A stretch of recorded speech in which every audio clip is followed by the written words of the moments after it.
Okay, I think I'm going to get started. Welcome everyone on this Friday afternoon. Welcome to this webinar of Etnofoor and ABV. My name is Else Vogel and I'm an editorial board member of Etnofoor and I'll be moderating this session. This webinar is the second of its kind. It's a joint organization of Etnofoor. For those of you who don't know it, it's a Dutch-based anthropological journal that publishes twice a year an issue always on a particular theme. And the ABV, the Antropologen Beroepsvereniging, or the Dutch Anthropology Association. We organize this together. We are friendly. And if you are a member of ABV, you also get always an issue of Etnofoor. You receive copies. So just to note, this webinar is being recorded and it will also appear on the YouTube channel of the ABV. So you can see it again there later. So we are gathered here today on the occasion of the latest issue of Etnofoor, which is on the theme of Utopia. I'm highlighting it here. So we'll talk about utopia. And the Greek term utopia can be translated as something like nowhere or an imagined or hypothetical place. So utopias are about imagining worlds otherwise. And in doing so, they offer both a mirror and a radical alternative to the social as we know it. But the use of utopian imaginaries is not uncontentious. They are reappearing in both progressive, but also, some might argue, very dystopian forms. So some of the questions we hope to think through today are, how do imagined utopias break with or reproduce social patterns? Who defines the horizon of utopian possibility and whose voices are excluded in those processes? Who bears the cost of pursuing utopian ideals? And we'll discuss some of the contradictions and tensions within utopian imaginaries and practices. So to do so, we have a wonderful set of speakers who will each present on, share the important papers that they've contributed to this Etnofoor's issue on utopia. So first we'll have Katie Fiver speak, who's a postdoctoral researcher at Loughborough University, London. Her research examines regenerative innovation and questions of ethics and value for makers in the context of ecological and climate crisis. And she specifically looks at biodesign practitioners and entrepreneurs in London. Then we'll have Zoe Zielke, who is currently pursuing a doctoral degree in anthropology at the University of Oxford. Her research explores the increasing role that meditation is playing in British climate activism. And Sandhya Fuchs is assistant professor in criminology at the University of Bristol. She's the author of Fragile Hope, Seeking Justice for Hate Crimes in India. And her work explores the relationship between legal institutions, histories of marginalization, and culturally specific concepts of truth, violence, and justice in India. So each of these speakers will have a maximum of 15 minutes to present their papers. There will be a very short time after each paper for questions from the audience that are specific to their presentation. And after that, we're very happy that our discussant, Yatoon, will shed her light on the papers and on their relation to the theme of utopia. And Yatoon Sastramidjaya is an associate professor in anthropology at the University of Amsterdam. And I think she's an excellent discussant for today, because she teaches, among others, a course on utopian or anti-utopian tensions in a poly-crisis world. And her current research focuses on youth activism and authoritarianism in a digital age in Southeast Asia. So Yatoon will end her discussion with a few broader questions for all presenters. And after that, after the roundtable, we will have time for questions and discussions from the audience. And you can post these questions in the Q&A box above, you see in the panel, hopefully above your screen. And Sven da Silva will be moderating that chat, and yeah, hopefully we'll have a lively discussion. I think there's also a possibility to pose your question directly, and then you can raise your hand if you would like to ask a question. So raise as in click the raise button above the screen. Okay, let's get started.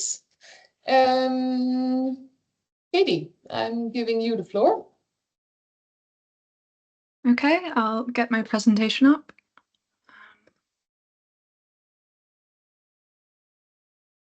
Can you all see that?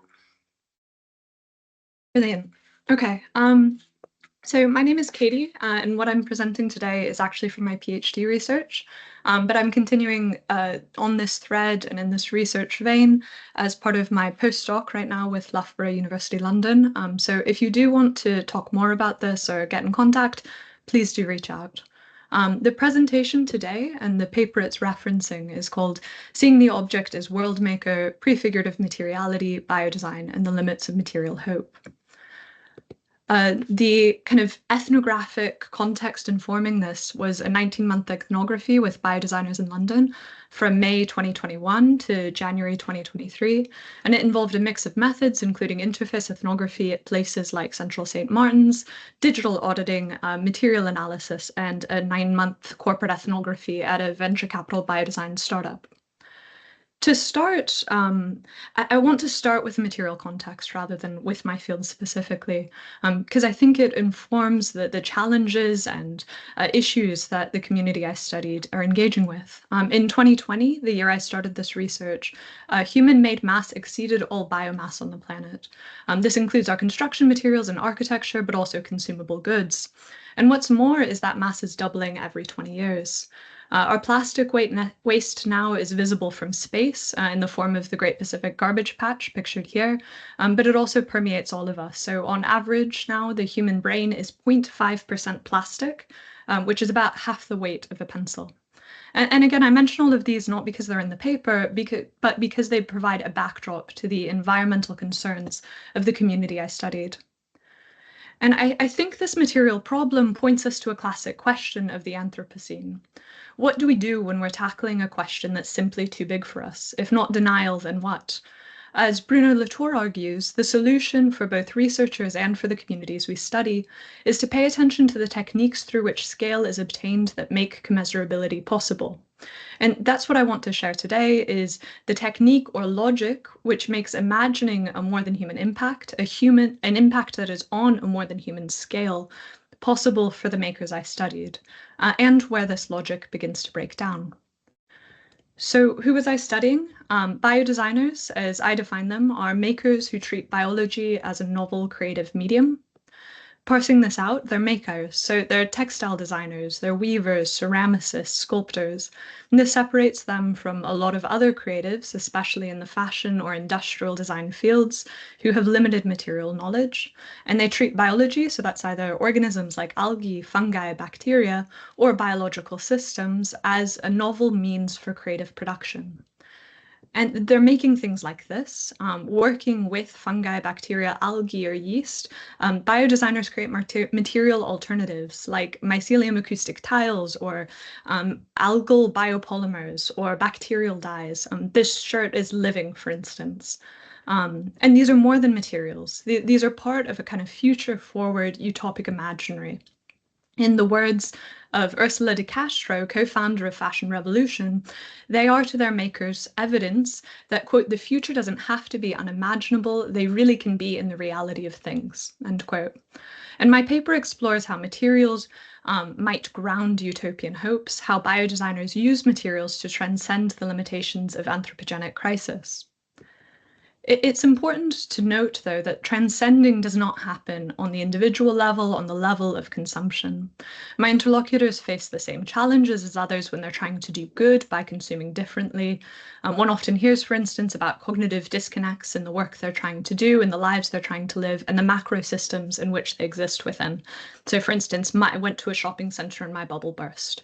So hope for better and more sustainable futures for my interlocutors kind of exists outside of the individual or the local community. But this kind of points to where hope exists for them instead. Where does it come up? As makers of a new material form, they see themselves collaborating with non-human agencies across a variety of scales. By redesigning materials that both integrate and disrupt existing processes, they aim to create impacts that transcend the human and prefigure better worlds. Quote, "It all clicked for me when I realized the impact that materials have on sustainability within supply chains." End quote, I was told by one interlocutor. With new materials and new material processes, they described, one could begin to change systems as a whole. So the question then is, how do biodesigners use new materials to reconfigure systems? For many, new materials within better systems begin with a changed design criteria. This was articulated at a design conference I went to in 2021. Speakers from Forma Fantasma, an Italian research design studio, urged the young designers in the audience to view the object as world maker. Considering the object as world maker was important, they continued, because, quote, "we cannot see the timescales in which objects exist when we are focused on the human. As they presented, the timescales of things and the worlds they produce extend quite literally beyond the human." Again, this is how they transcend scale. So designers, they suggest, need to expand their focus beyond their creation's human utility to a broader context, which is one that is more human in time and scale and scope. Assessing materials within their own context means shifting focus from human use to the broader relations within a more than human system. This is a foundational part of the material politics informing their approach. So Mira, a biomaterial startup founder, described it as a new era for materials, where the focus isn't just on what they do for us, but on their origins and where they'll leave after they leave our lives. And they kind of expand as they think through the supply chain and think through everywhere that these materials are going, their sense of control and agency over this. They see increased responsibility for themselves as makers, and this is twofold. So they feel more responsible in the sense that they can act more ethically by designing better and more regenerative worlds, but they also significantly become more responsible for others' choices too. Aureli, a biodesigner working with mycelium to create leather alternatives, emphasized this shift to me. She said, "The responsibility is entirely on the biodesigner to ensure what comes out of the studio is low impact, safe to use, and doesn't create any further waste." She argued that consumers can't be relied on to dispose of things correctly. Instead, biodesigners must embed and preconceive the degradation and safe disposal of the things they create before even giving it to a customer or to a consumer. For Aureli, this meant carefully selecting fungi from her local environment to avoid contamination in case it escaped the lab, and also avoiding plastic or petrochemical coatings, which would hinder biodegradability. Her materials characteristics, kind of what she's trying to design into the thing, reflect her assumptions about consumer behavior, that they can't be trusted or shouldn't be responsible, as well as her feelings of responsibility for creating a regenerative world. And I want to argue that this whole shift in agency and responsibility, all of this is very material. It points to an alternative world, an alternative future state, and it's materially located. Turning to how this works, I want to suggest that emerging biomaterials enable radical and distinctively more than human hope for their creators by working prefiguratively. Prefigurative politics, as David Graeber describes, involves making one's means align with one's ends, creating the social relations and decision-making processes that at least approximate those desired in the future. While the concept is typically associated with leftist social movements and with kind of decision-making and consensus processes, I argue that it can be applied to the work that materials might do as well. And at the heart of this paper is the idea that prefigurative materials, such as those created by biodesigners, accomplish their political utopic goals through their very design. Because these materials are biologically derived, because they're decompostable, their inherent characteristics generate positive environmental outcomes. So consider, for instance, a seaweed-coated single-use food container, which is currently being rolled out by the London-based bio-startup Nopla. The company claims that whether discarded into the bin or left in a landscape, the containers will disappear without a trace, just like a fruit peel. Similarly, at a design event at the Design Museum, Carlin Sybil, who is the former design director of Nopla, showed their material in a bucket of worms, kind of as it would slowly degrade. And she said its value, quote, was determined by digestibility. See how the worms like it.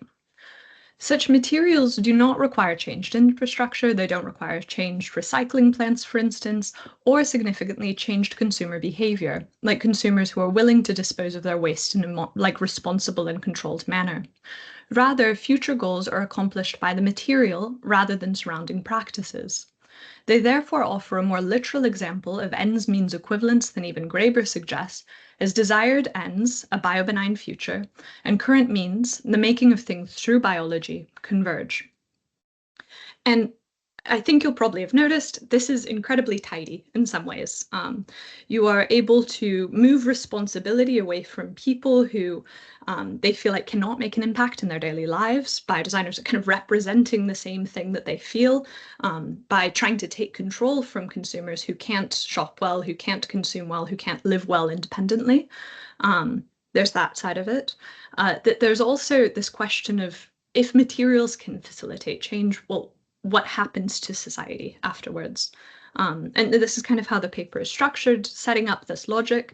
Now I want to unpick it quickly. I know I don't have too much time for this. As I've been talking, you've probably noted some of the disconnects and challenges to the imaginary. Biomaterials themselves never fully escape the cultural worlds in which they are produced and operate. And this creates a series of challenges in their prefigurative work. So the first thing, while biodesigners deprioritize people and kind of focus on designing for more than humans, designing for non-humans, practicing, quote, non-human-centered design, their creations still must prove desirable in order to sell and scale. This is an irony that you've probably spotted. All of the photos I've shown you are commercial. So despite the more than human purpose, they are trying to pitch themselves within a kind of capitalist imaginary. And this need to appeal to people while also working in more than human ways interjects a kind of doubleness or messiness of purpose, which should be familiar to lots of people working with social goals and environmental goals, kind of hand in hand. Laddering to this first challenge is a challenge around material compromises. So as they have to appeal to people and scale within existing infrastructure, multiple material realities emerge simultaneously. When materials fail to fulfill their purposes, when they fail to be regenerative on the one hand, or they fail to be desirable to consumers on the other, ruptures occur in imaginations. Oftentimes, material promises are competing, for instance, degradability versus durability. And this connects to another pragmatic challenge that in selling these visions and scaling these materials, they actually have to enroll all sorts of people into it, including scientists and manufacturers and brand partners and all of this. And these materials are often, and I've heard this quoted, a logistical nightmare to deal with. So the enrollment of others is a real challenge. Instead of being able to just have change happen through the material, all of a sudden we've got a whole litany of people who have to be convinced. And those are all kind of pragmatic, practical challenges to this material hope. But I think there's this fourth and more meta tension as well. In almost all presentations of distant biofutures, radical changes from the present are anticipated. This is a vision of social change predicated on systems change, and it is materialized or precipitated in the designs themselves. As it's understood within the bio community, social change will be facilitated by the very qualities of biodesign, such as flexibility, hybridity, balance, circularity, regeneration. Herein lies the problem, though. The organizational powers of materials is indeterminate, and there's a very real and acknowledged risk that the same kinds of surplus accumulation, value extraction, or waste inherent in capitalist production would continue, perhaps even more insidiously within biospheres. So all of that's kind of spelling out the challenges. And so prefigurative biomaterials may enable hope in some ways by shifting senses of power, agency, responsibility, imagining biodesigners to create an outsized impact, imagining them to transcend the human scale. And they therefore are political objects. But I want to argue that they don't entirely escape the sociocultural context which generated them.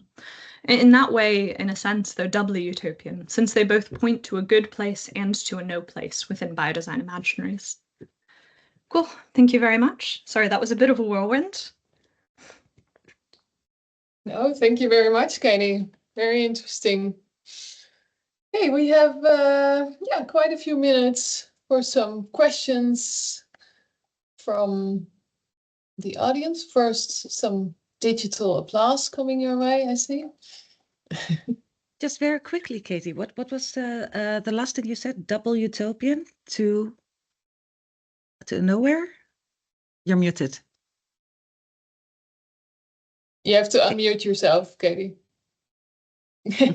Sorry, this isn't in the paper, but I was just exactly thinking about it as I was writing it, that utopia in some sense, for Thomas More, is the good place and also the no place.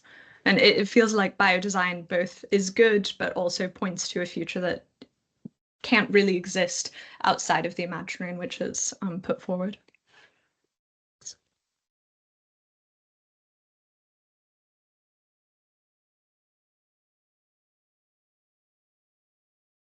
Maybe what struck me in your paper, Katie, if I may, as a chair, make use of my, is the kind of the shift or the kind of distrust in consumers, but then the kind of shift towards maybe placing trust in these more than human agencies, such as the worms in the example that you use. So what do you make of that ways? If you look at those ways of collaborating, with humans and the non-humans, maybe in a symmetrical way, what can we learn from that in utopian world? Yeah. Don't they encounter the same kind of challenges with the worms and the mycelium as with the human consumers? Yeah, it's interesting. I think there's a few things going on. One, they're putting agency, they're shifting agency into worms and non-humans and all of that, but there's the question of whose agency is it? Is it the worms that are acting, or is it them projecting kind of their future and their force onto other beings to do their will to create these worlds? So that's one piece. I think the other thing is oftentimes biology is almost reified and presented as something that does its work regardless. So you don't have to build coalitions, you don't have to change behavior. Worms will consume as worms will consume. Mycelium will grow as mycelium grows. So it's almost something that you can count on outside of a human force that's reliable in some ways. Thank you. Interesting. I see Annelieke Driessen has posted, but she says our microphone seems to be muted. But if you raise your hand with the button above, then Sven will be ready to unmute you, I think, whenever you want to pose a question. But I can also read what is said here. So Annelieke is asking, saying, I was wondering whether you could tell us a bit more about the methodological challenges of doing fieldwork on imagined futures. And I really like your argument about the inescapability of the market. And I was wondering what that means for Utopia. Is it always inherently tied to the markets? Okay, great questions. For the first methodological challenges on imagined futures, a lot of my research, sorry, I kind of skimmed over the methodology. I figured it's a big community to discuss, so I was trying to get into the meat of it. A lot of my research was interface ethnography, so I was going to design events and showcases, and in these, biodesigners are pitching the future constantly.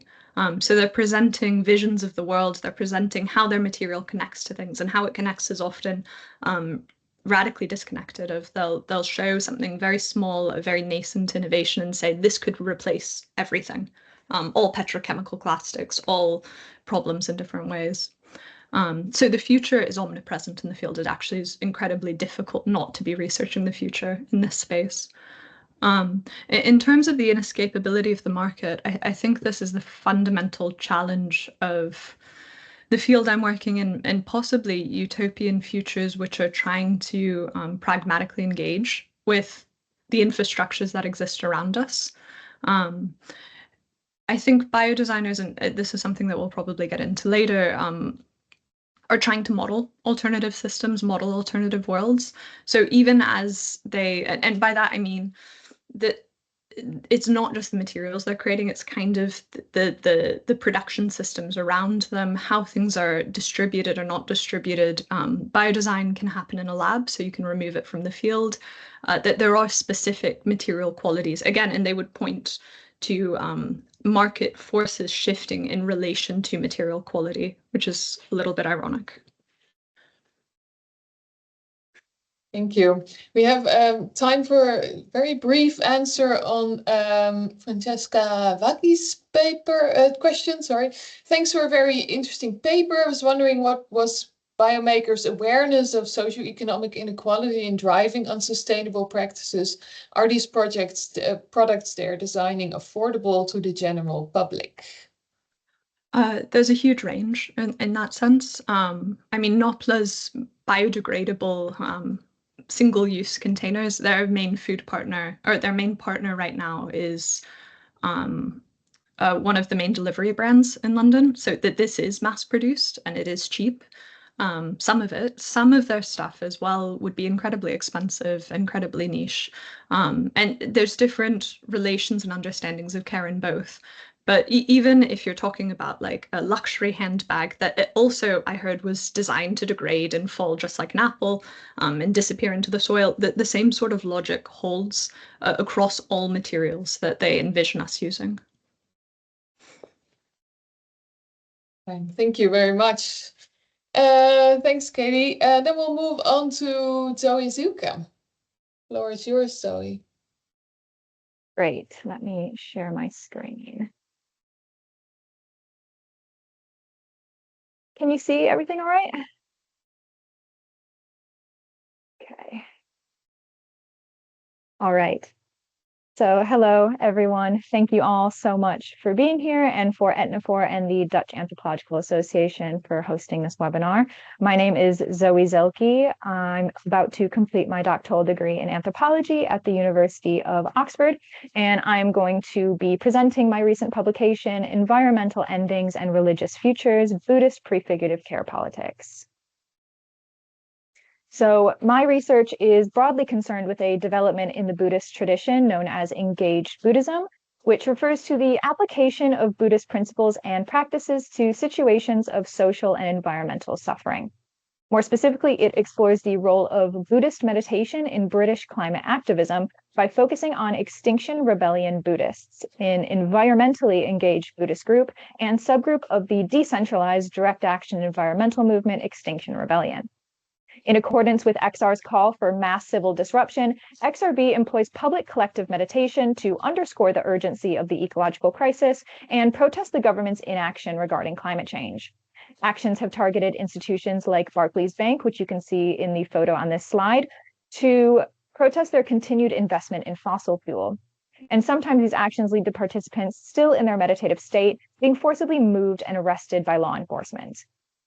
In line with typical images of both the Western Buddhist and environmentalist, XR Buddhists are overwhelmingly white, middle class, middle-aged, and highly educated.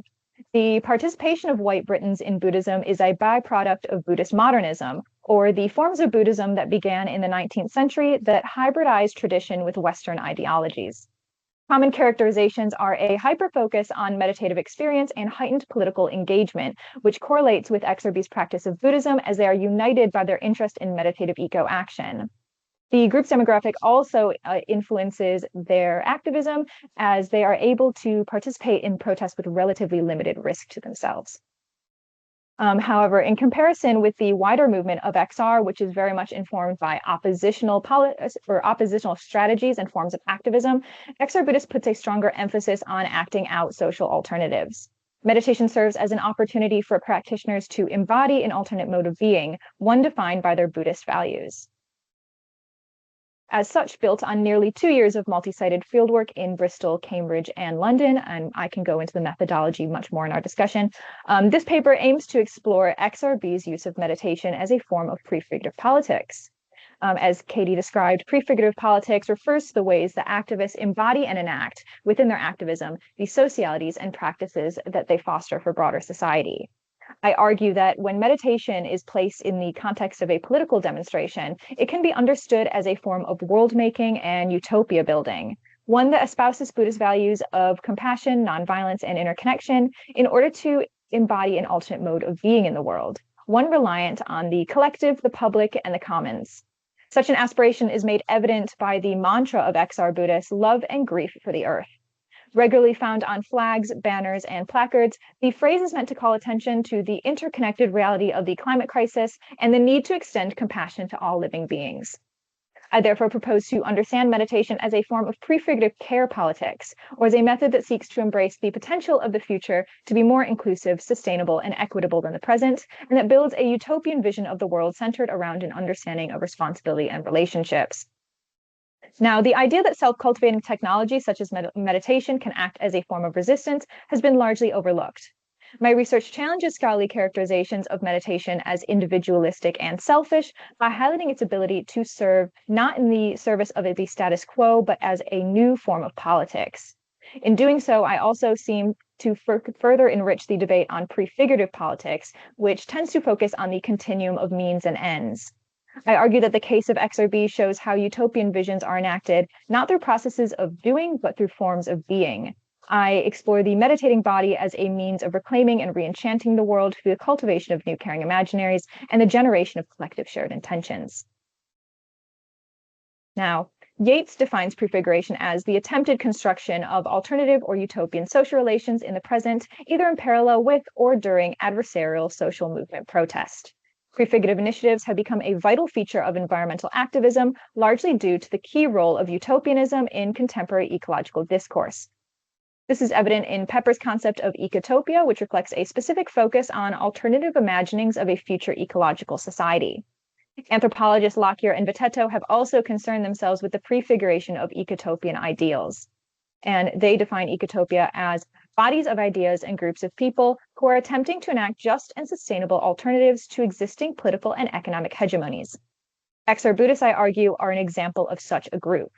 Through meditation, practitioners enact a concrete utopia, an active and lived form of utopian, or in this case, ecotopian thinking, rooted in the subjective, embodied, and effective dimensions of meditative practice and grounded in the group's moral attitudes on care. While historically devalued due to its associations with women, care is increasingly being recognized as a productive force capable of political critique. In the context of the climate crisis, utopian imaginations have explicitly invoked a universal scale of care, one that recognizes our mutual interdependencies and the intrinsic value of all living creatures. Such understandings are embedded in moral sentiments on suffering, often rooted in religious discourse. This raises the question as to how religious imaginings of care might constitute ambitious world-making projects.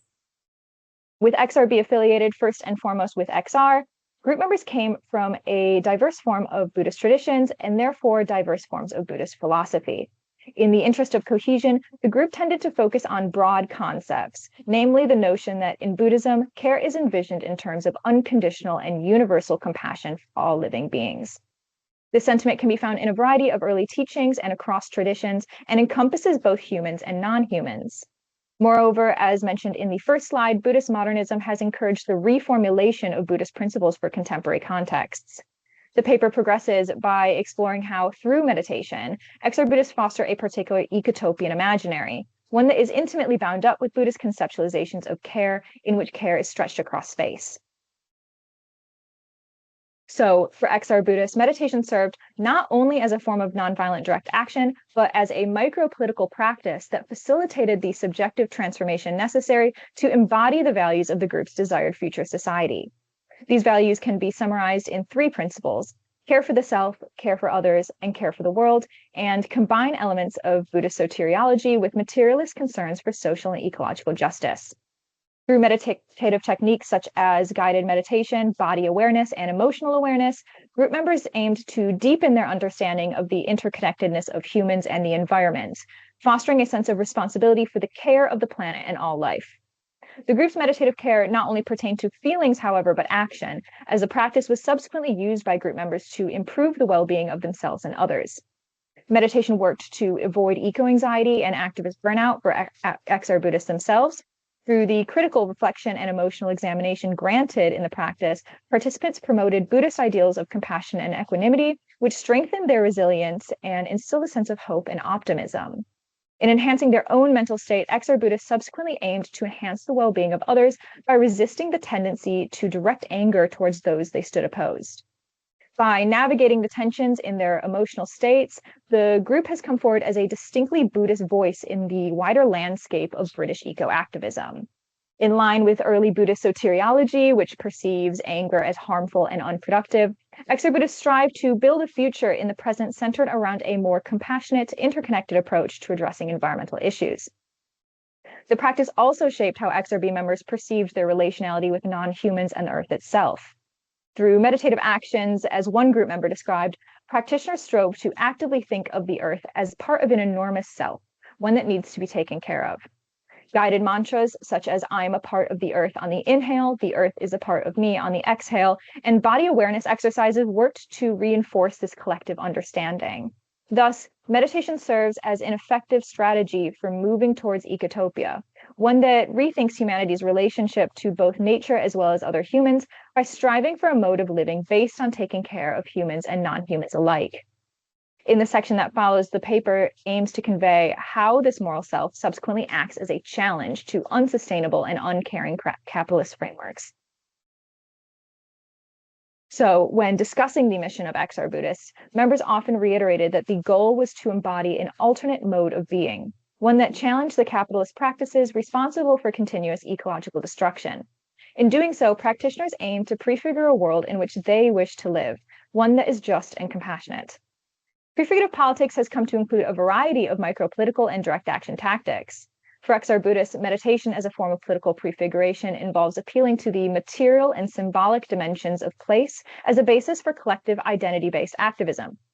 The group targeted places like Barclays Bank, Parliament Square, Downing Street, and various shopping malls in order to use their bodies as witnesses to the harm being done to the planet by capitalist exploitation. Apart from acknowledging the various atrocities that have contributed to the climate crisis, the body of the XR Buddhist is simultaneously used to resist the uncaring practices and frameworks of neoliberal policies by offering an alternative, one centered around the ethical insights grounded in the group's interconnected understanding of care gained in the practice.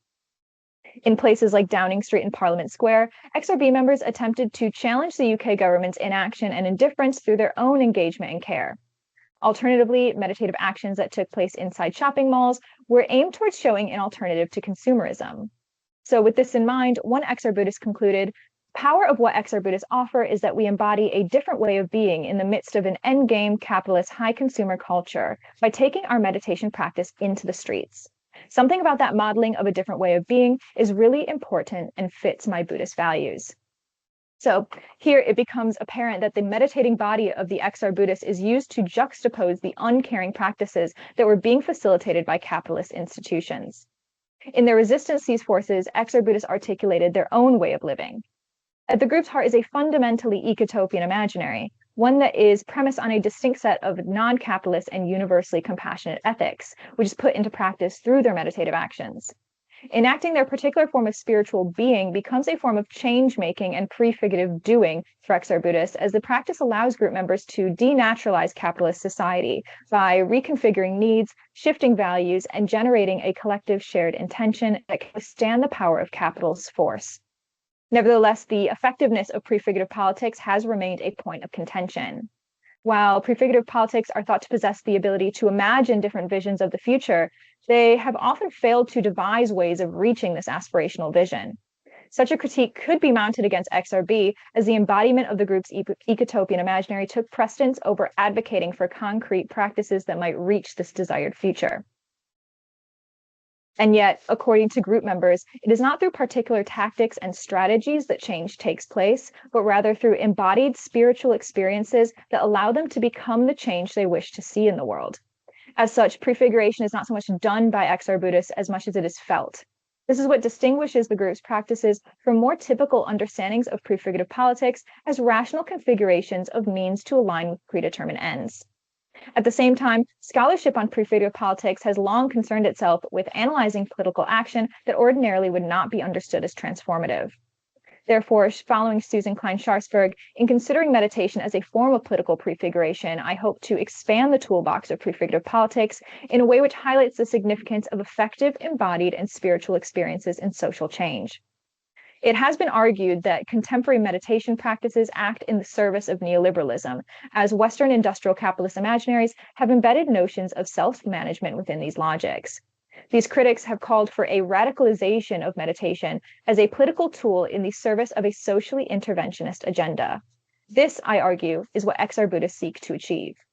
For practitioners, meditation can be read as an embodied critique of the emotional alienation and carelessness that encompasses modern life, one that aims to instigate social transformation through the shifting of consciousness.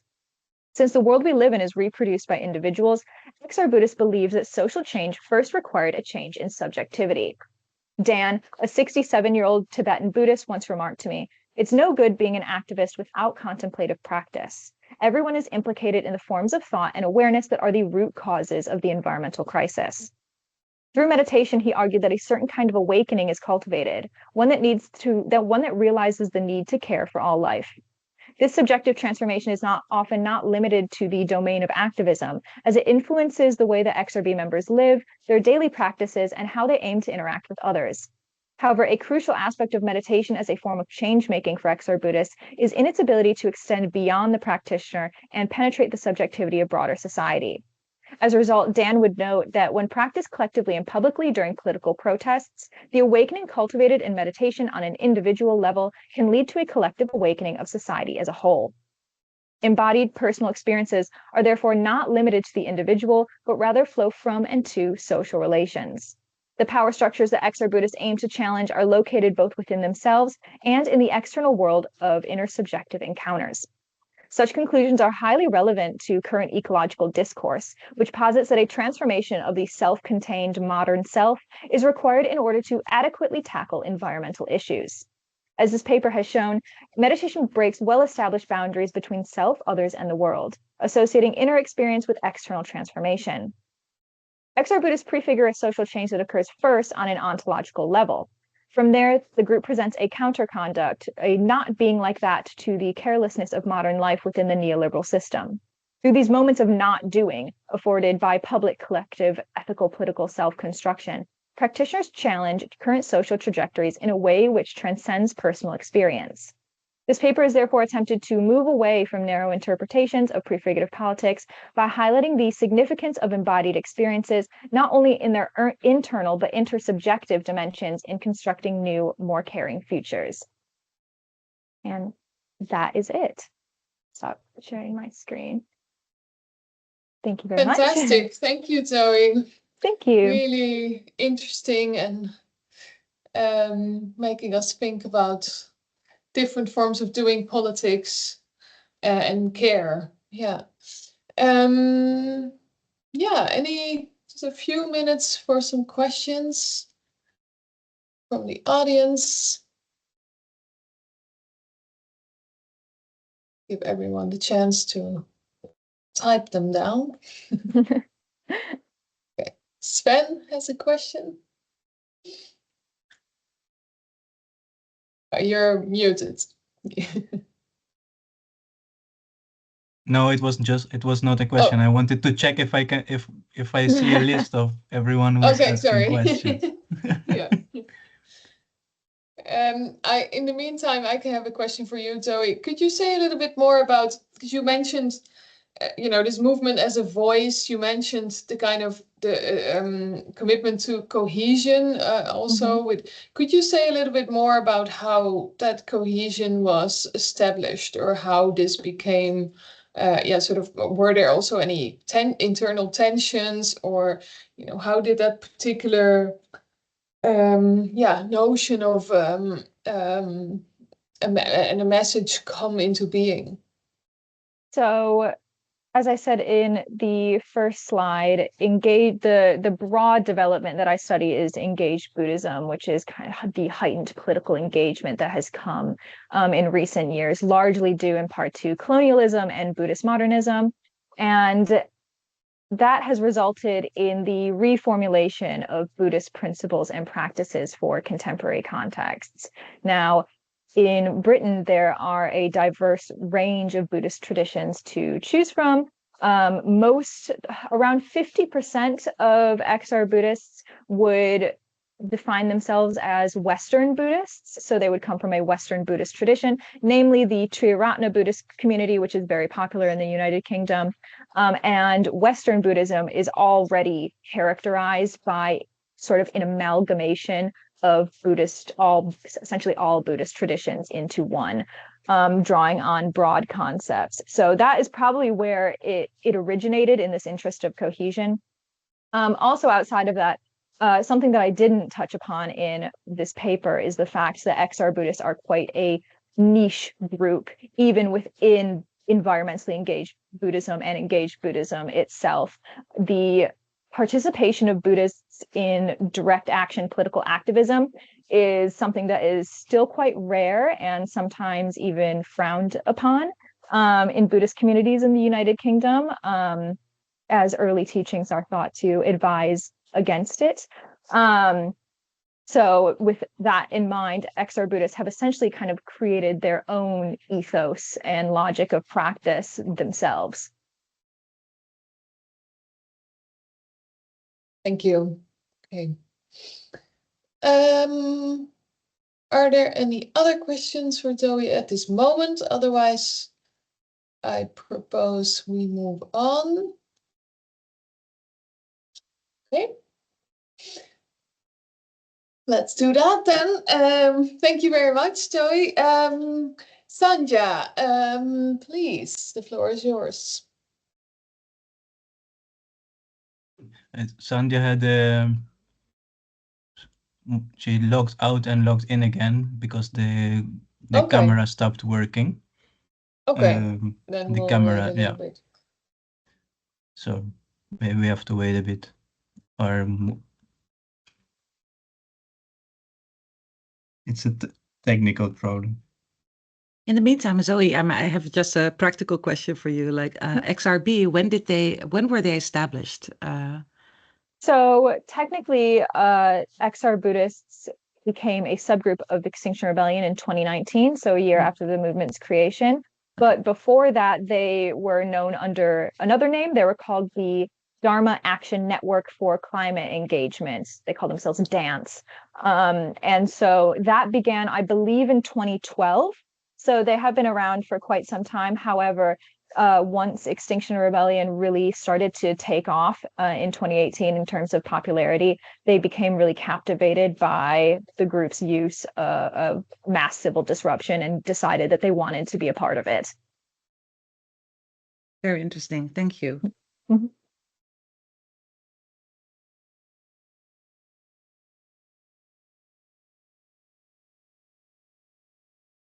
So I have tons of other stuff, but I will do that in my discussion part.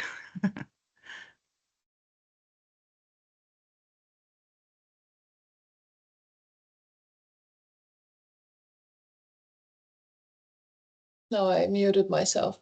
I wanted to ask a follow-up on your answer to my question, Zoe. Just could you, what did sort of ethnographically, what was your involvement with this group? Did you, could you say a little bit more about that?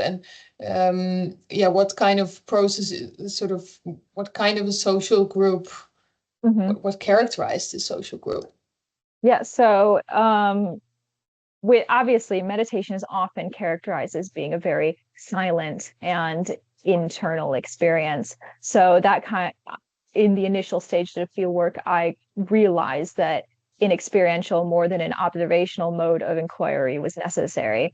So this led me to develop a heavily experiential form of participant observation during my doctoral degree, in which I learned to be a meditator and also at the same time an XR Buddhist. So I essentially became a group member myself.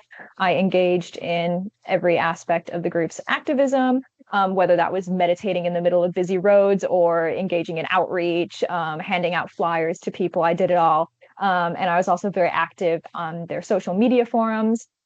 And that, to me, so I was trying to essentially embody, the insider's persona. And outside of that, in my own day-to-day life, I was committing myself to a daily meditation practice to learn how to meditate, essentially, which was very difficult. And so I really tried to embody the insider's persona with my own research and became quite close with the group. And yeah, were you asking about their demographic? What was the second question? No, that's big. I think that's indeed what I was interested in, what you're describing now, and I guess also what that sort of teaches you then about how, yeah, how, I guess what it takes to do this kind of politics and care and yeah. Well, you mentioned it was very difficult, so that's interesting. Yeah, it's funny. Meditation is often seen to be a very, calming practice, but it's actually incredibly difficult, and it can be really painful physically and also mentally. It's not something that comes easy. You have to really work hard at it. And it's kind of this continual examination of one's own state of being. Prefiguration isn't something for XR Buddhists that you do it and you're done. It's a continuous kind of a reflexive examination of yourself.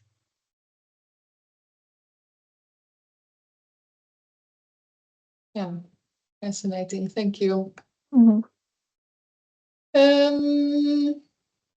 Do we have any update on Sanja, Sven?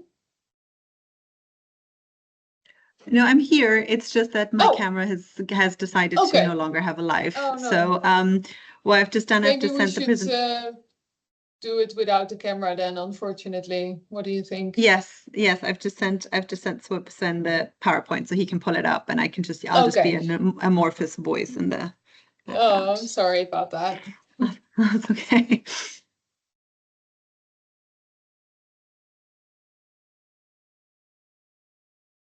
Do you have it, Sven? Oh, yeah, okay. There it goes. Okay. Yeah, thanks so much for having me. I'm just going to set my little timer over here so I don't go over 15 minutes. Thanks very much for having me. Fascinating discussion today, and I'm very sorry about my camera, which decided to stop working in the middle of this. So the paper I'm going to talk to you about today is, I called it Whose Utopia? Contesting Constitutional Imaginaries in Hindu Nationalist India. And Sven, can I have the next slide? And the way I'm going to do this today is I'm just going to give you sort of my main argument up front, because I think it can sound quite technical otherwise with all of this constitutional legal jargon. So I'm just going to give you my main argument and then tell you a little bit about my field work, and then a little bit more about the Indian Constitutional Project specifically and what that really has to do with ideas of utopia. And then in the second part of this, I'm going to situate this in the current political moment, which is really defined by the rise of Hindu nationalist governance. And I'm going to discuss with you how that moment of Hindu nationalist governance has really engendered kind of a contestation over what the constitution means and whose utopia it eventually actually can represent. And at the end, I'm going to just conclude quickly why I think this is broadly more relevant through to anthropological debates around utopia. Can I have the next slide? So, broadly speaking, what this paper does, it traces current political contestations around the interpretation of the Indian Constitution. And it does that to explore sort of the dangers and the problems that arise when you imbue certain legal documents with not just with utopic power, but with almost like a unique utopic power.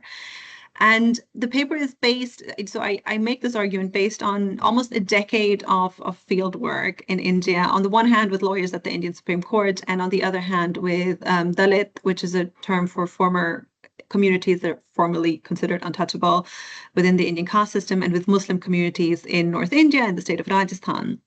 And what I'm trying to highlight is how currently Hindu nationalist supporters and the Hindu national government is really trying to reinterpret and repurpose key democratic principles within the constitution, namely the idea of non-discrimination and the concept of religious minorities, to basically bring about and justify a Hindu rule of law, which sets up religious minorities as secondary Indian citizens and really perpetuates a narrative of Hindu victimhood. And this is something that some historians have called Hindutva constitutionalism. And the reason I want to tell you about this is because I think Hindutva constitutionalism really forces anthropologists and a lot of other people to question what utopic ownership means and the problems of oppression that arise within utopic concepts, right? So each utopia is necessarily someone's, and utopic projects always include some people while excluding others. And I think we have to reflect on that a little bit more deeply. Can I have the next slide? Yeah, so just briefly on fieldwork. So this is basically an article that on the one hand, it still draws on, it builds on my doctoral fieldwork, which I did between 2016 and 2018 in the North Indian state of Rajasthan, where it traced hate crimes and caste crimes against Dalits and later against Muslims from local communities to sort of police stations and courts. And on the other hand, fieldwork between 2021 and 2023, which was working very closely with a small group of Supreme Court advocates at the Supreme Court in Delhi and with human rights lawyers who did a lot of pro bono work for on behalf of religious minorities who, under the new Hindu nationalist regime, often were facing physical and verbal forms of hostility and oppression. And while this was a network of a lot of different lawyers from a lot of different backgrounds, they were kind of united by two ideas. One, the idea that the Constitution, the Indian Constitution, really had to be protected as a central document, as a central tool for social democratic change in India. And the other idea was that really the central principles of secularism, equality, and non-discrimination in the Indian Constitution, what they do is they demand that lawyers pay particular attention to the protection of marginalized communities and religious minorities. Can I have the next slide? So just before, in order to understand, I guess, this broader argument, I think we have to think a little bit about constitutions and specifically the Indian Constitution, right? Generally speaking, Matthew John, is an Indian political theorist, argued that constitutions are pathways along which a political community envisions its hopes and its aspirations. But inevitably, these imaginaries, they contain and they encode certain understandings of identity, of community, of belonging or non-belonging that may exclude some. And in the Indian context, the Constitution came into effect in 1950, 3 years after the Indian independence from the British Empire. And the constitutional drafting process was, it's one of those moments in Indian history that is still, it's almost like mythical that people talk about. You had this massive constitutional assembly constituted by people from all areas of the country. It was meant to be representative of all the different sort of communities that, inhabited this vast Indian space. And the Constitutional Drafting Committee was headed by Dr. B.R. Ambedkar, who was also a Dalit, who came from a Dalit background, and who really saw the only way to democracy as one that was inherently defined by interdependent principles of equality, liberty, non-discrimination, and secularism. So he thought that you couldn't have democracy without equality. You can't have democracy without liberty. You can't have liberty without democracy, etc. So the Constitution was a massive kind of collective moment of utopian creation, basically. And non-discrimination was really, really central here, where the Indian Constitution banned discrimination based on caste, religion, gender, sex, and birthplace. And it even went beyond that, and it encoded particular constitutional protections for historically marginalized groups.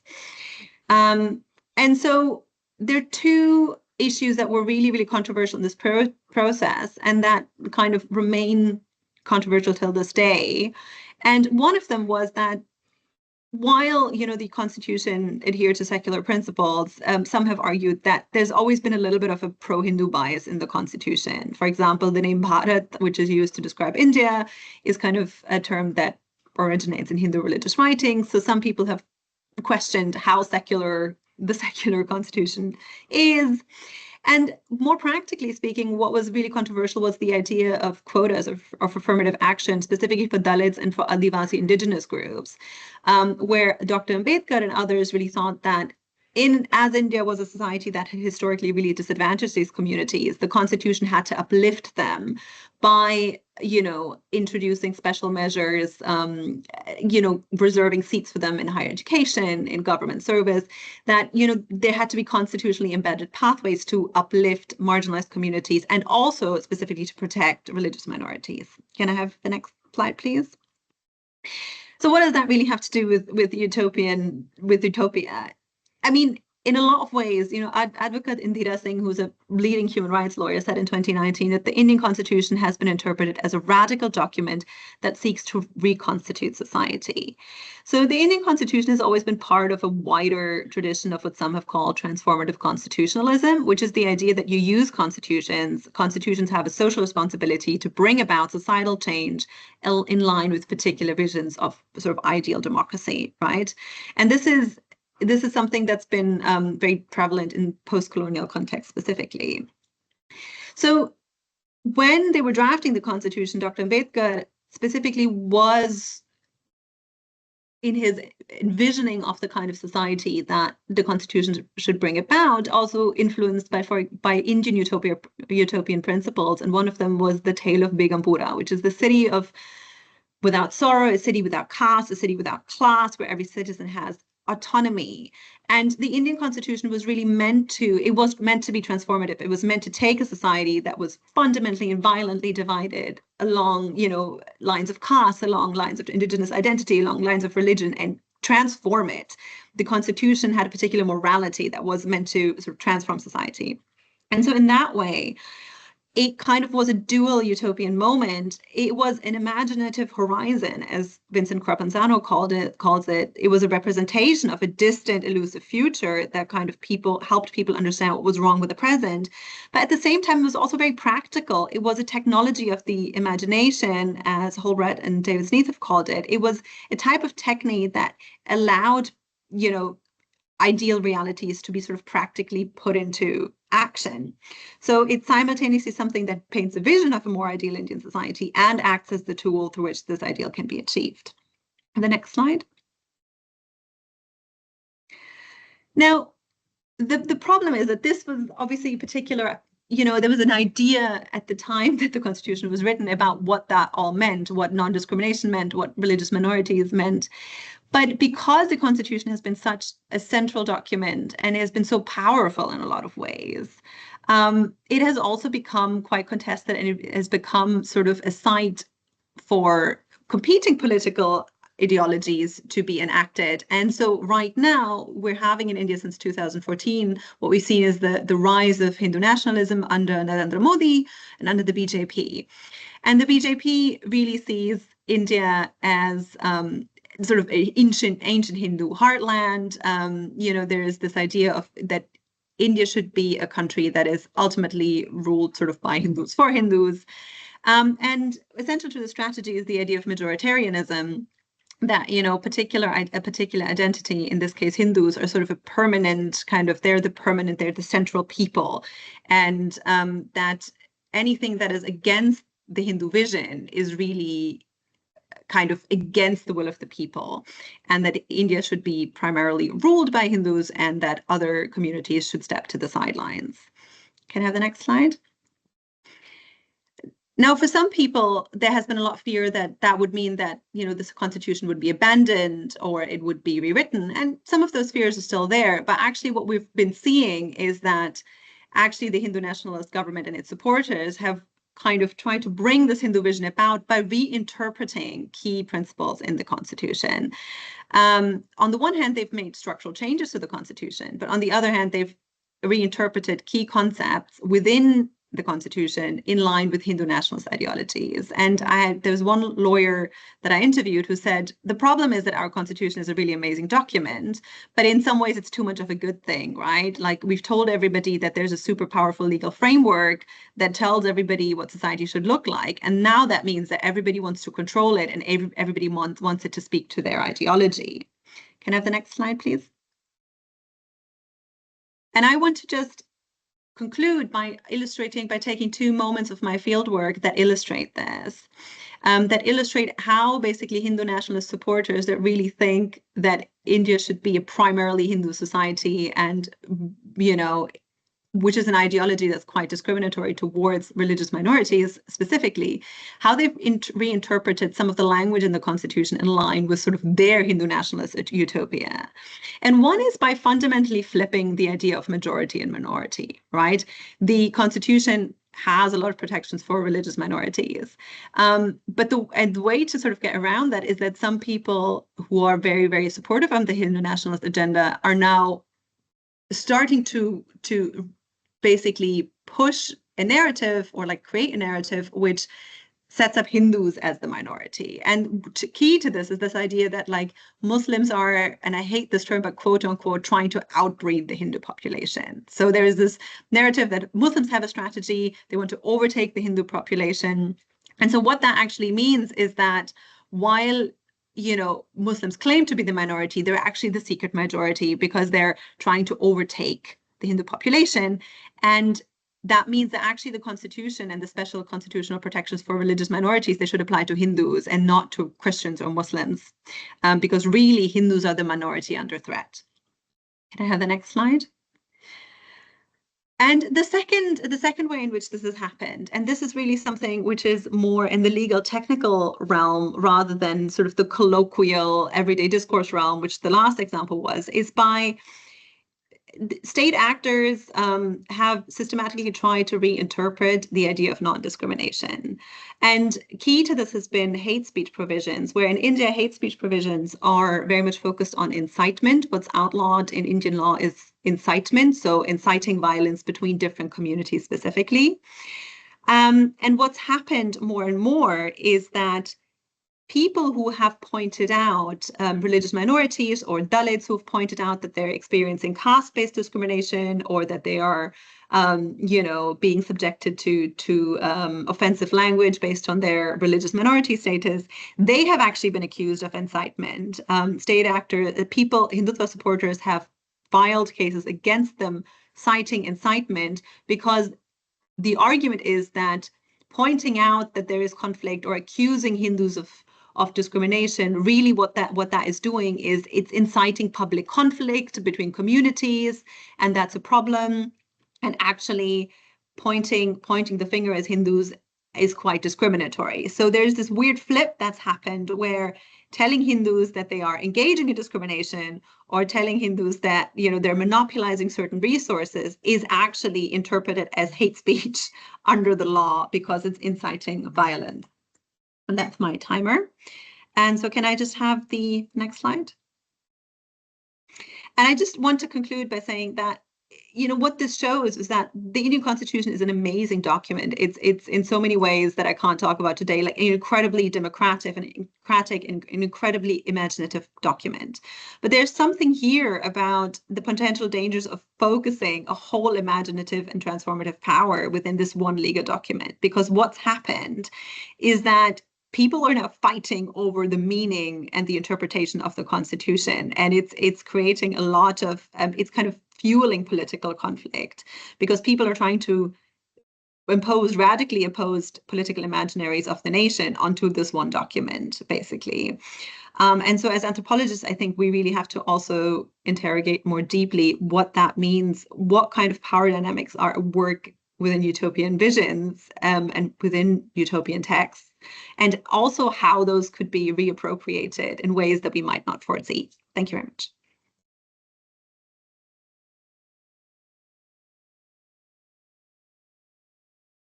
Yeah, thank you. Very, very interesting. And I think also interesting resonances with, for instance, Katie's work, where also sort of trust is placed in materials, and here in the Constitution or a legal system is something that sort of produces, that has the power to change, but then in practice things turn out to be not so fixed. And yeah. Questions? Yeah, Lex Kuiper, please. Yeah, I think I can unmute myself. Thank you so much for this. It was really interesting. Of course, I also we've been in touch before, so I read your article as well. I find this very interesting how this constitution is being repurposed, and also especially through the kind of how it's being repurposed without actually being rewritten. And since you write a lot of, or you worked a lot with the lawyers at the Supreme Court, I was wondering, since they are also very aware of this, how are they trying to fight back against this, or how they try to still preserve some of these original parts of the Constitution, and also whether they are are successful at this, whether it's possible. And I also wondered whether this is really a new phenomena now with the current government, or whether there have been previous attempts also at kind of reinterpreting or using the constitution in a different way than it was likely intended. Thank you. Yeah, thanks so much for that. Two really important questions. I'm going to just start backwards, which is this new or not? I think that's such a good question. And it's something that, like, you'll see these lawyers debating, Indian academics are debating it. To what extent is what we're seeing now, what's happening to law specifically under the Hindu nationalist government now, to what extent is that new? To what extent is that a more radical continuation of things that have happened before? And I think the consensus tends to be is the attempt at reinterpretation isn't necessarily new. Contestations aren't necessarily new, but what is new is the sort of force with which they're being pushed and the politics of disruption that accompanies it, right? So what you're seeing now, I've literally been to hearings at the Supreme Court where the Solicitor General will march in and will interrupt a hearing, sort of talking over Supreme Court justices to demand that they pay attention to the plight of Hindus and not to the case at hand, which is about somebody who has insulted a Muslim. So there's a politics of disruption, which I think is much more blatant now.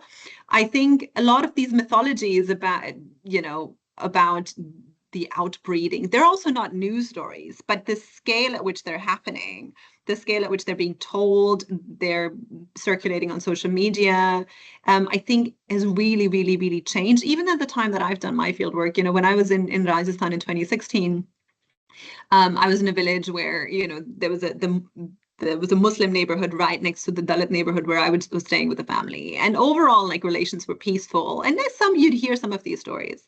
But now, like, when I went back in 2022, suddenly things had turned a lot more antagonistic and these stories were much, much more prevalent. And I think for a lot of these lawyers, I think they are very much seeing their job as kind of being the bulwark of holding, like, just steadying the ship in this storm and making sure that some of the what they would call original interpretations of non-discrimination are still kind of being fought for, although there is a big question about what the original interpretations are. But I think the idea that, India is a country that fundamentally where, religions are equal and where non-discrimination is the foundation for a successful democracy, that's kind of they see that as their job to still infuse legal proceedings with those principles. Are they successful? I think on a case-by-case basis now, not so much all the time, but I think it's definitely the amount of work that they're doing and the way they're connected to different organizations across India and is definitely playing a big part in sort of resistance to the overpowering Hindu nationalist narrative. So I think in some ways they are. On an individual case-to-case basis, I'm not sure that they're super successful all the time. Okay, thank you very much, Sanja. I think we're going to move on to Yatoon for the discussion. Okay. Thank you very much, Else. And first of all, a big bravo to all the editors and all the authors of this amazing issue of Etnofoor. I really enjoyed reading all the articles, including the introduction. And obviously, we can all feel right now how relevant this topic is, right? And how timely this kind of special issue is.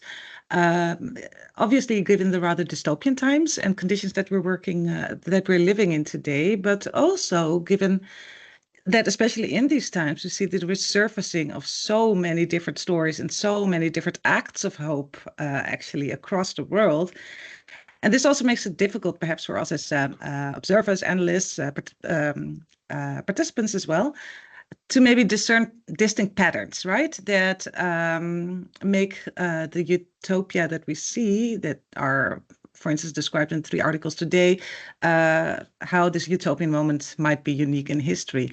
And we know that actually this is not the first time, right? That utopia is a trope of resilient or stubborn hope, you could say, how this resurfaces in times of despair. And this is also why I really like how this issue opens in the introduction with the novel Sultana's Dream by the Bengali author Hossain from the year 1905, so that's 120 years ago.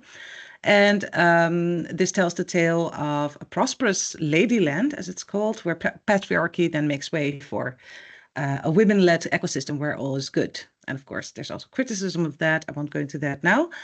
And I also must admit that I haven't read the novel. It's on my to read list now. But it reminds me very much actually of my favorite book, which I read when I was 12. So it's a children's book, of a teenager's book. The Dutch people here might recall that as well. It's by Thea Beckman, and it's called Kinderen van Moeder Aarde, the Children of Mother Earth, the first part of a trilogy. Published in 1985, so that's 40 years or one whole generation ago already. Now, before going into the 3 authors' contributions, allow me to briefly zoom in on this book for a moment to see what parallels we can draw, with processes of utopian world making today. So, like Sultana's Dream, Children of Mother Earth is feminist science fiction.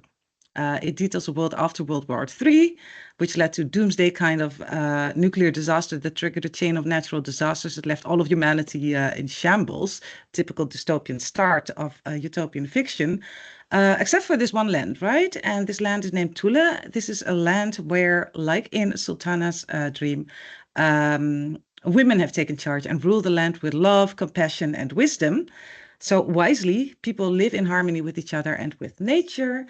And this is possible because wisely, men have embarked from positions of power, and men's tools and ideas have all been prohibited. So all is well in Thule. But different from Hossain's Sultana's Dream, we see that Beckman's utopia faces perpetual threat. So it's never safe. It's always unstable. It's always put into question. Now, very long story short, at some point, greedy and power-hungry men from outside, colonizers from old Europe, they threatened to invade Thule in search of the land's gold and then reestablish a men's society. And eventually, the women from Thule, they managed to ward off this threat. And crucially, these women learned that they could only do so by cooperating with their own men instead of completely shutting them out. So here's a children's lesson or teenager's lesson when I was 12 about inclusion and collaboration. So, as a sort of necessary requirement for maintaining utopia. But for Beckman, and this is where it becomes interesting, this collaborative effort to ward off any threat to utopia, it doesn't mean that utopia necessarily triumphs. Children of the Word, like I said, was part of a trilogy. And in the second and third book, the colonized return with much greater military power, and it barely ends well. And overall, it remains uncertain whether Thule will actually survive this utopia. And this gives us a very different morale from the usually happy endings that we find in children's books, right? Now, returning to today's discussion, I think we can lean on Beckman's ambivalent concept of utopia. On the one hand, there's a feminist kind of potential that can be realized, and that not through incremental change. So this is also important. How does utopia come about? But at some point, it's a revolutionary moment, and the utopia is there, and then utopia no longer becomes something that we need to strive for its achievement, but it's something that needs to be defended, right, from any threat of the old world, pre-utopian world. So, and again, the most important part is that it should never be taken for granted because of this reality of perpetual threat posed by neocolonialism, capitalism. And therefore, maybe we can take from her that we can consider or reconsider utopia as a precarious potential, right? Whether in the present or in the future, utopia and utopianism is never stable. It is necessarily full of contradictions. It requires sacrifice, compromise, and also very difficult and painful insights and decisions and actions. And this is especially so today, where we see that utopianism is very intimately entangled in neoliberal as well as, populist nationalist discourses, as in India, of the powers that be, that force this into scattered manifestations of all kinds of curious utopias, as Prince and Neumark put it. And as all of the three of your articles also very beautifully show, utopia as a technology of the imagination, right? As Sneath, Holbrooke, and Pedersen put it, it does enable new critical forms of being and becoming, but it also lends itself very well to cooptation and exploitation and confusion in a sense as well. So let's go into these articles. Now, the topics of these three presentations, which bring the articles really to life, I think they're very different, and yet I think there are some interesting parallels to be drawn. All of you use the notion of prefigurative politics in a sense, right? As a concept for world making, but each of you also make very different contributions to that conceptual framework that we have for understanding utopianism. Now, I want to go in reverse order, so starting with Sandhya, because this is how I read it, but also Sandhya, because yours is the most pessimistic story of all. And in that sense, it reminds me very much of the situation in Indonesia, where now it's also so difficult to imagine a utopian future for the nation state that there's actually a whole movement going on of fleeing the country, a hashtag movement. Now, Sandhya, your study of contested constitutional imaginaries in India is really, really impressive. I learned so much. And I'm just going to try to summarize this a little bit, my notes, because it's too long. But I think it's very important to emphasize that utopianism is indeed part and parcel of this post-colonial project of nation building, and not just in India, right? In a lot of post-colonial nations that have fought their way into independence, as enshrined in the Constitution. So this mythologization of the Constitution, it's very much the result also of, it serves as a sort of testimony to this victory over colonialism, and in that sense, I can see why it retains its mythological stasis. So, and I really like how you also frame the utopian constitution and utopian constitutionalism, both as an imaginative horizon and as a utopian techne, right? Where techne means that it's both the means and its ends, which also comes back in Katie's story. So in that way, the Constitution really acts as a sort of guarantee that the utopian nation is not only possible, but it's already there. So it only needs to be defended, right? And this is where this Hindu nationalism, of course, lends its force. They're not, they're just defending the Constitution, of course, a totally reinterpreted version of that. But this lends the legitimacy to their oppressive politics, as you show. But you also no, I'm going to skip this part. Yeah, so in your conclusion, right, you say that these current discourses in India, they show that as instruments and sites of utopic thinking, constitutions can be politically marshaled to reframe democratic principles and so on. And as you also just mentioned in your presentation, this highlights the potential dangers of imbuing a single legal framework with exceptional utopian meaning and powers. But then my question is, what then would be the possible solution according to the people that you worked with, right, to this constitutional conundrum? Do they see a more pluralistic legal framework as the answer, one that is not easily hijacked in a sense, or to keep utopian meanings and powers altogether out of the Constitution, or to demythologize the Constitution as the summum, the techne of Indian national utopianism? How can we liberate the Constitution, like Thule in a sense, from political abuse? So that's just some thoughts that I had with your paper, which I really enjoyed. Now I'll go to Zoe. Very interesting paper. I also learned a lot about Buddhism. I really liked how you convincingly show the case for XR Buddhists, how they shift the emphasis of prefigurative politics from process of doing to forms of being, right? And this is a very different mode of doing, as well as a different mode of being, centered around this relational ethics of care, where being really becomes doing, and therefore also lends itself for being, mobilized for political critique. Now, it was very useful for me to have you embed this phenomenon of XRB in this historical context of Buddhist modernism, as it emerged and continues to evolve also in the UK, creating a somewhat eclectic, more purposeful version of Buddhism being a practice that fits our own utilitarian Western mindset, perhaps. But here I got a little bit. No, I'm just really wondering, because it seems that this eclecticism, right, it kind of enables members of XRB to dissolve these apparent contradictions and inherent tensions in Buddhist activist engagement. And they do so through reinterpreting Buddhist principles into this ecotopian imaginary where care for the self, care for others, and care for the world become one. But I just keep wondering, because this is really about clashing epistemologies, right?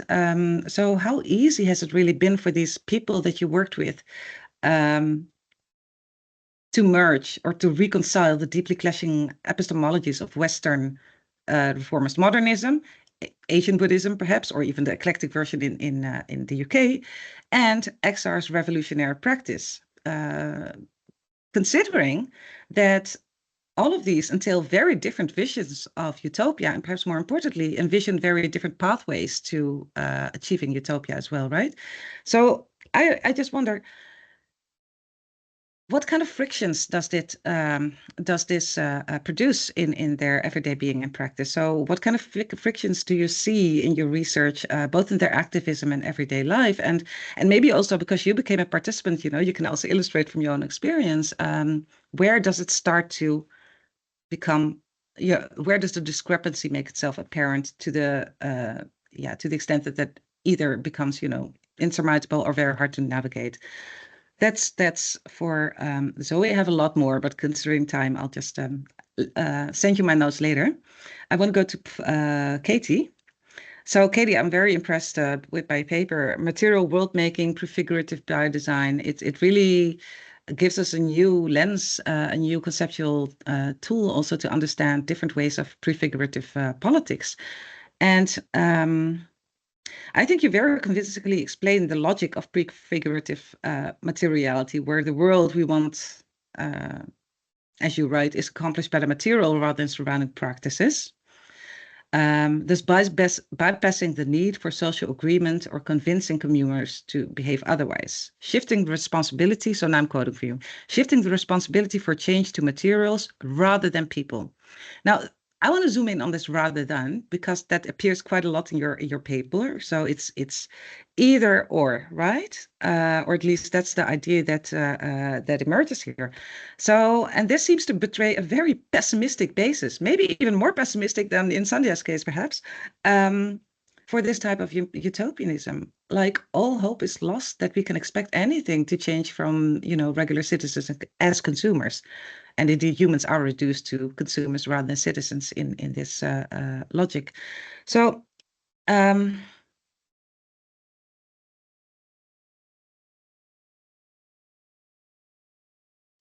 just very quickly. Yeah, I think, you end the presentation and also your article while reading it. At some point, I found it very impressive and convincing, but this is where you, for a long time, zoomed in on kind of explaining their logic. And at some point, of course, the reader might become sort of impatient, like, but where's the criticism? In a sense, this can't be the solution, right? Is this a solution? So you do outline a lot of these challenges that show that there's actual limits to this kind of practice, right? But is it really about limits? Like, well, everything goes well until we reach that particular challenge. And because by seeing it as limits, and now from your interlocutor's perspective, in your article, you make very clear that they nonetheless see prefigurative biodesign as the most feasible and viable solution. It is here, it is now, it doesn't require infrastructural overhaul, and so on. And not even a cultural or mental revolution would be required. But then you raised the question of biotech solutionism, right? And indeed, it seems akin to the tech solutionism of big tech companies that claim high-tech solutions to all kinds of world's problems, including sustainability, but in a very cynical manner, as a techtopia, which they claim to be building, remains restricted and accessible only to the happy few, right? And as you write in the conclusion, by prioritizing the material world as a site of change, biodesigners downplay the role of human-centered coalitions. They offer a top-down solution-oriented approach instead, which keeps hierarchies in place. And this raises critical questions about the kinds of political relations prefigurative materials enable and foreclose. So this is brings it close to the criticism of, you know, this big tech solutionism. But I see a slight difference here in your, and I think you highlight that. Or you touch on that very well, and can be highlighted even more actually, because like techtopianists, these biodesigners seem to embrace a utopia that not only deprioritizes people, but it also rules out or gives up on the possibility of alternative worlds outside of or beyond capitalism, right? But exactly, I see your head here. They do so uncomfortably. So what is this discomfort that defines their type of brand of utopianism, if you will? How does it manifest, and what does it say about their utopianism? So this is just some things that I was wondering. So these were the specific points about the questions, and I want to end with a general kind of discussion points. I have 3. We have 15 minutes left, so to give the speakers also some chance to, maybe we can go over them a little bit quicker, the 3 discussion questions, but go ahead, but just to flag. Yeah, no, of course, no, good. In terms of parallels, I found a lot of parallels, but I also noticed that each of these articles really focus on different key dimensions of utopianism, right? Politics, ethics, and production, broadly speaking. So, and this, of course, is very much befitting for the topic of these articles, but we may wonder whether utopianism, and also how we analyze it, is necessarily case-specific. So, you know, can we only understand Katie's case, for instance, from a perspective of production, etc., or whether all these cases also carry ideas and insights that are relevant to the others. So my question then, as a general discussion point, is what happens to your analysis if you were to borrow the analytical lens of the other presenters, in a sense? And second, you know, we as anthropologists, we also engage in world making through the studies that we produce, the knowledge we produce. So that begs the question, how do you relate, you as an anthropologist, to the utopianisms you study? And we actually, because I also study it. So how do you see your role as ethnographers and social scientists in telling this story? What kind of responsibility do you feel, if at all, towards utopian projects you study? And what kinds of dilemmas did or do you still encounter in relating to this subject as an anthropologist? Finally, the big question, let's end there. Based on your experiences in your research, you know, both in your interactions with interlocutors in the field, but also scholarly exchanges and conferences with colleagues, etc., what could be anthropology's and ethnography's unique contribution to scholarly and our public debates about utopianism? And but also, what are our blind spots? Where do we need other disciplines also to understand the phenomena we study? I'll end it there. Thank you very much. Thank you so much, Yatoon. That was amazing, very detailed and generative reading of well, the individual papers, but also of their relations. Yeah, would any of the presenters like to jump in first? And maybe we can focus the discussion a bit on the last 3 questions. But obviously, you're very welcome to also address the first one, the more individual questions. Katie, would you like to start? Yeah, very, very happy to. Thank you for the overview. That was an amazing discussion. And thank you for these questions as well. They're things that I've been thinking a lot about, and I think probably all of us think a lot about as we engage with Utopia. In terms of my own work and kind of positionality and my own understanding of what anthropology's role in relation to Utopia is, it's something that especially as you highlighted, kind of reading back some pieces from my paper, this is a community that is top-down in a lot of ways, that is not collaborative with other people, that assumes more responsibility than perhaps they should. There's lots of critiques you could easily leverage against them. And that's something I personally am incredibly uncomfortable doing. Because this is in some ways a hopeful future as well. A green, regenerative, restorative future is something that counters the material crisis that you see everywhere. So how do you balance those two things of, as anthropologists, we come in as observers and critical observers typically. How do you balance critique and advocacy when you're dealing with utopia? And for me, at least in this paper, I feel like I didn't balance it. All I could offer was critique, sharing their logic and then breaking it down. Whereas in the work that I'm doing now, for instance, we're thinking a lot more about advocacy and how do you actually take critique and help build with these people, help them to see their own blind spots as you can from an outside perspective. And I know this is what Latour kind of presents as has critique run out of steam, but that I think is a real issue when you're talking about people who are genuinely trying to do good, even though you may not agree with their techniques, especially if you agree with the kind of underlying political desire of a better, greener future. Yeah, thank you. It's a very helpful framing, I think, also when reading the paper, and it's indeed an interesting question of critique as a genre in relation to utopia. Zoe, Sanja, any of you would like to add or jump in there? Yeah, definitely. Thank you again so much for all of the discussion questions. They're really, really interesting.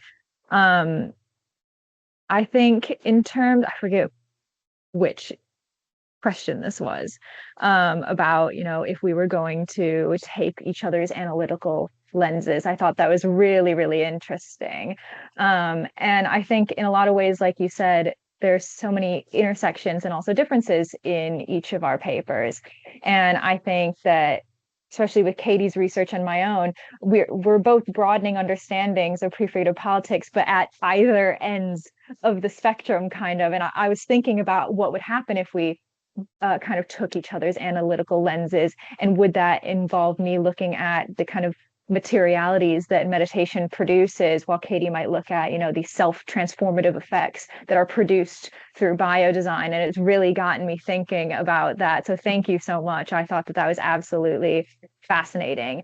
In terms of my own research, I didn't go into this too much into the paper because it would take up the entire paper. But my next paper is going to be a lot about the kind of tensions between XR Buddhists, UK Buddhism, and also kind of Extinction Rebellion and British climate activism. And as I said, XR Buddhists are not only a minority, they're very much a minority of a minority within engaged Buddhism, because Buddhist participation in direct action activism is still quite rare. However, when scrutinizing the life histories of group members, it became clear that individuals were activists long before they were ever Buddhist. So in many occasions, group members' participation in activism could be traced back to their childhood and adolescence, as they were often tended to be into their middle age at this point. There's a lot of participation in the Vietnam War, in the campaign for nuclear disarmament, and all of these things. And while Buddhism, it tended to be something that group members found well into their adulthood, and as such, reconciling their Buddhist and activist identities proved to be very difficult. In the end, I argue that group members settle for a kind of value compromise, one which kind of takes bits from both Buddhist and activist understandings of care. However, this does produce its own tensions, which I talk about in my PhD, where there was a lot of discussion within the group about how universal the group's universal care should be. And when it was coming to people like Boris Johnson and all of these people that XR Buddhists tended to be quite upset at, do we have to extend compassion? Do we really have to extend compassion to everyone? Like, is there any limits? And so that's kind of where the tensions within the group came. Interesting. Thank you. Sanja, please. Yeah, I'm going to keep it short because, you know, I think I just saw a thing that said meeting ends in 5 minutes. But I think in terms of the different analytical lenses, I do think that I was thinking as I was listening to Zoe and Katie that materiality actually, I think in a lot of ways is a thread throughout the kind of legal utopias that I've looked at, not just with the Constitution, but definitely also like I've looked at, you know, my PhD was on a hate crime law, and the way in which you know, survivors of these attacks really kind of draw the physical booklet into their prayers, into you know, there's a whole activism. There's something that people talk about what it means to feel the paper and feel kind of these booklets in their hands and what that represents for them. So there's something very, very sort of tangible. There's something about the paper of the law that makes the dream of a better world tangible, whether that's the Constitution that, you know, all these lawyers carry around with them all the time, or whether that's, you know, very specific protectionist law. So I think there's something there that deserves further attention. And anthropologists like Fernanda Piri have, you know, people have worked on this. I guess the last thing I'd like to say is I think there was a question about like, how do the people I work with, you know, envision kind of solutions for this? And I think in a way they still remain very attached to the Constitution, and they actually believe that the solution partially lies in the Constitution, because the Constitution has directive principles of state policy, which basically are there to instruct the reader on how to read the Constitution. It's kind of basically like the manual on how to read the Constitution. And in some ways, there's like a sort of like a circular argument where they're like, well, but the problem with the Hindutva guys is that they're not even paying attention to those. So they're reading it wrong in the first place, right? So there's more faith in the Constitution and less faith in the ability of the political other to actually understand it. But I think their other very pragmatic point often is like, I think, you know, less power to the center state and more power to the judiciary. I think there's a lot there about like the contestation of like how judges are appointed, how legal professionals are sort of chosen, where they genuinely do feel that like we'd have less of a populist issue if there was more power to the judiciary, and we can think about whether or not we agree with that, but that's definitely something that people think.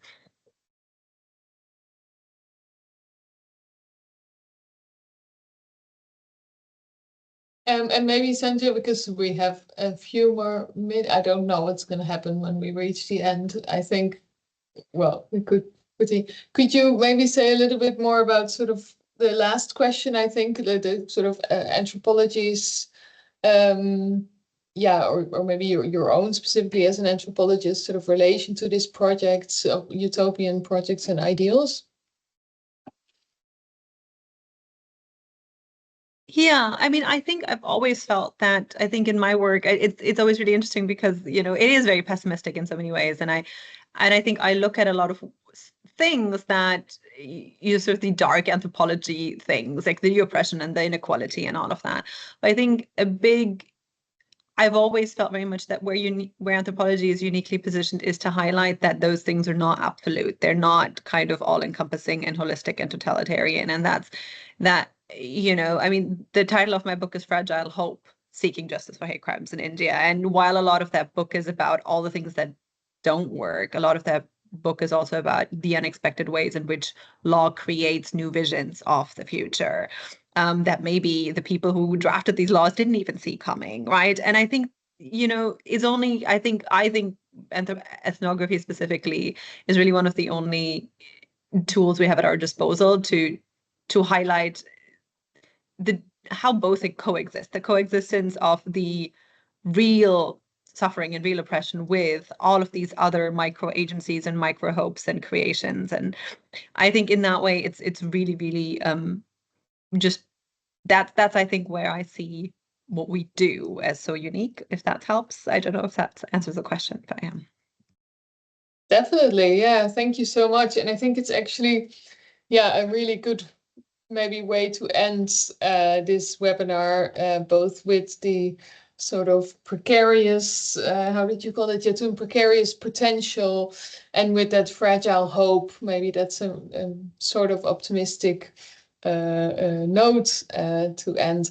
Thank you so much, all the speakers, for really, really interesting set of papers for Yatoon for bringing this conversation to a higher level. And yeah, I really enjoyed thinking about this, and to the audience for being here and for asking your questions. I warmly recommend you read the papers. I put a link in the chat, but also really recommend you read the other wonderful and inspiring articles that are in the issue on Utopia. Stay tuned for our next issues. The next one is on chains. And yeah, we hope to see you again. Thank you so much and have a good weekend, everyone.